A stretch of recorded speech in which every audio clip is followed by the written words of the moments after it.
Talking about power production, particularly in the younger crowd, seeing how their lower body works, how they're using the ground, what happens, how you may see that their legs are straight, they're on their toes at impact, and it's actually a great thing. If you look at the longest drivers, look at the best longest drivers on tour, the super guys where they're long drive champions, they're only basically holding onto the ground with just their toes only. But what they've done as they swung back, they're loading, they're pushing into the ground a little bit more. They start in the downswing, they're pushing into the ground much harder starting down. They're transferring their energy from their right side or their trail side to their lead leg.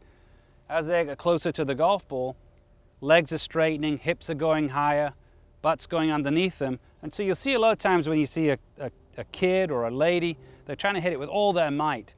They're barely touching the ground with their feet.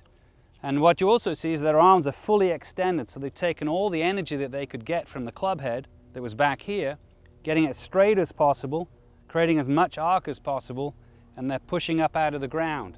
And a lot of development players, people see that, and it looks like a style issue. It's a great power producer.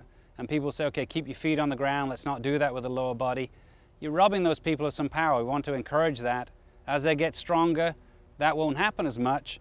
Or if they're trying to hit obviously a wedge or something like that, but for driving the ball, allow them to wind up. Allow them to push into the ground a little bit and then push out of the ground, extend their arms into the golf ball.